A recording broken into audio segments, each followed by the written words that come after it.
Alors là, le timing est incroyable. Vous n'êtes pas sans savoir que X-Men 97, qui est le projet qui n'est pas attendu par grand monde, eh bien, ce projet arrive le 20 mars. Ça peut être une très belle surprise, sachant qu'a priori, une saison 2 est actuellement en préparation, et notamment par Beau DeMaio, d'accord, qui lui avait déjà déclaré certaines choses à l'époque sur eh bien, X-Men, etc. Il est viré. Il est viré. C'est-à-dire que le mec, le showrunner de la série, je crois, c'était écrit showrunner, le créateur de la série X-Men 97, est tout simplement renvoyé de chez Marvel Studios une semaine avant la diffusion de son projet. Alors, on va revenir, on va lire tout cet article-là, puisque j'ai lu des choses, OnlyFans, tout ça, on va voir. Ça peut être intéressant, même si je ne dis pas de bêtises, on ne connaît pas encore la raison de ce licenciement. D'accord? Et je tiens à remercier Caruxon Flux parce que j'étais censé aller manger. Et ben, je vais devoir décaler. Super! L'actualité passe avant tout. Merci beaucoup à vous, en tout cas, d'être présent devant cette vidéo. J'espère que vous allez bien, que vous avez passé une excellente journée, une excellente matinée, un très bon réveillon. Peu importe tout, ce que j'espère, c'est que vous portiez à merveille. On vient de parler de The Batman.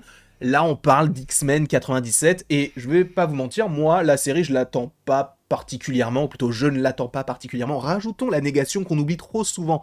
Et par la suite, ne vous inquiétez pas, il y aura quand même des vidéos par rapport à ce projet. Mais lisons ce que nous propose The Hollywood Reporter par rapport à Beau DeMaio. Donc le créateur de la série X-Men, renvoyé, viré quelques semaines avant la première. Dans une situation inhabituelle à la veille du début d'un projet, le scénariste-producteur qui a travaillé sur Moon Knight et Blade ne fera plus la promotion de la série ni n'avancera dans les saisons à venir. Donc en gros, il ne fait plus rien. Tout simplement, c'est ce que cela confirme.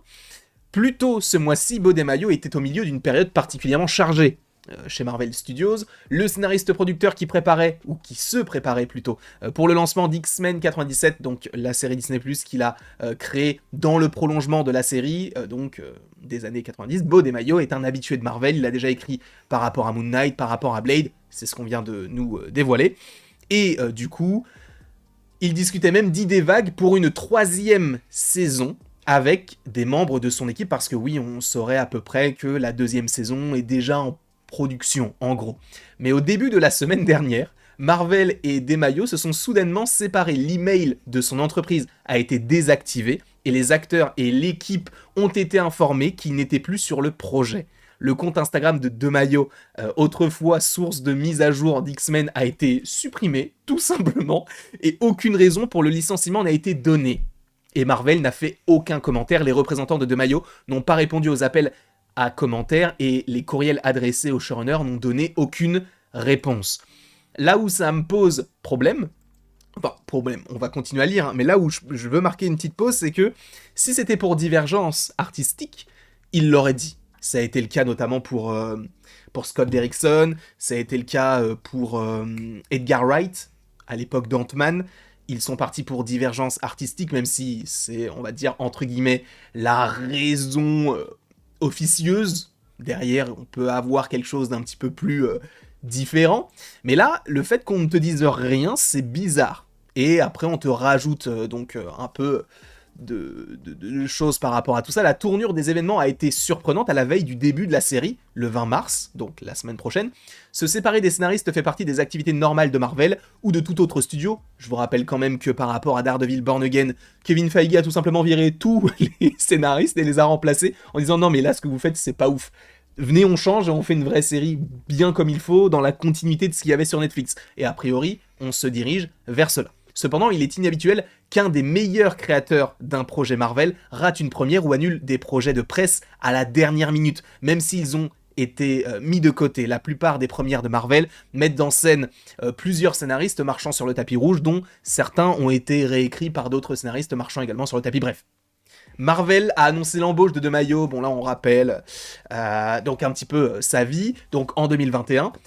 Cette décision a suscité un certain enthousiasme car le script, donc le scénariste, a apporté son identité d'homme noir gay au projet qui s'est fait un devoir de parler à la presse de la façon dont il a grandi en tant qu'adopté. Son Oui, c'est ça, il est fils de parents blancs et d'une sœur coréenne, enfin sud-coréenne. Et du coup, il a fait quelques personnages X-Men, a fait que les personnages X-Men, pardon, et leur lutte pour l'acceptation dans la société lui paraissent personnels, puisqu'en gros, ça raconte aussi ce côté-là par rapport aux X-Men et le côté de on vous met un peu de côté.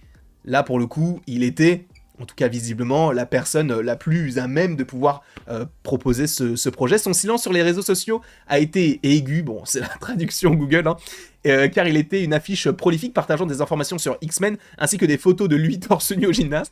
Mais en gros, en fait, ce qui était intéressant avec Beau Desmaillots, c'est qu'il parlait beaucoup, c'est qu'il donnait des informations alors qu'ils ne se sont pas forcément vérifiées, dans le sens où je pense que en interne ça a changé. Je vous rappelle qu'en 2022 ou début 2023, il avait déclaré que X-Men 97 devrait sortir pour le printemps 2023. On est en mars 2024 et la série sort le 20. Donc voilà. Pendant un certain temps, il a également dirigé un compte non explicite OnlyFans, ce qui a inspiré la publication LGBTQ Out à le déclarer l'écrivain et showrunner sexy et gay de Marvel à connaître. Bon, c'est la traduction qui le fait comme ça.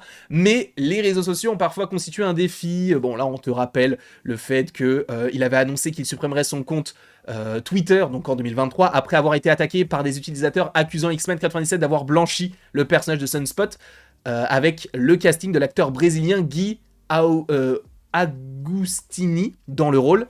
X-Men 87 du coup contribue à continuer donc cette histoire de 92 à 97, d'où le nom X-Men 97.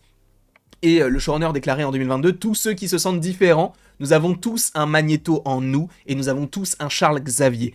Nous avons tous une partie de nous qui veut tout brûler et il y a une partie de nous qui veut trouver un compromis et le construire.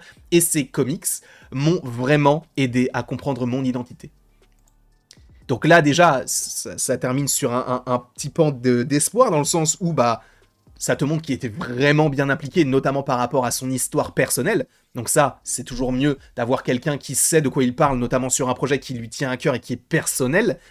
Mais il est renvoyé. On n'a pas de raison pour l'instant. Est-ce que Marvel va communiquer dessus? Est-ce qu'ils ne vont pas le faire? Parce qu'il est vrai que Beau Desmaillots, pour la plupart des gens, il n'est pas forcément connu. En tout cas, nous, on le connaît parce qu'on a l'habitude de parler de Marvel. Mais pour ma mère, je lui dis « Ah, t'as vu que Beau Desmaillots, il a été viré ?» Elle va me dire « C'est qui ce monsieur ?» Ce que j'entends totalement, tu vois, parce que bah, c'est quelqu'un qui est entre guillemets dans l'ombre d'un projet qui lui-même est dans l'ombre de Marvel. Donc c'est un peu complexe.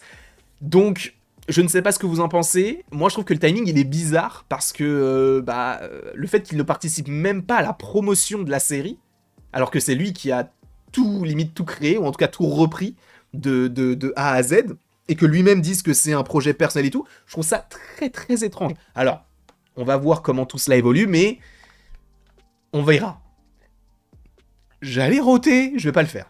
Je vous remercie beaucoup d'avoir été présent devant cette vidéo. N'hésitez surtout pas à me mettre en commentaire ce que vous en pensez. N'hésitez pas dans les commentaires également à me dire ce que vous attendez de X-Men 97. Sachez qu'il y a 2 jours, j'ai tourné une vidéo sur X-Men 97 qui n'est pas encore sortie et qui est censée sortir soit jeudi, soit vendredi. Donc on va en parler à ce moment-là. Donc, mais n'hésitez pas avant de me donner votre avis concernant cette série et concernant cette annonce, si vous êtes choqué ou si vous vous en foutez. Je ne sais pas, mais en tout cas, moi je trouve ça bizarre. On verra. En tout cas, je vous remercie beaucoup et après tout ceci, il ne me reste plus qu'à vous dire à la prochaine pour la prochaine. Et bien sûr, n'hésitez donc pas à aimer, à partager, à commenter et vous abonner si ce n'est pas déjà le cas. Mais encore une fois, vous n'êtes absolument pas obligé de le faire.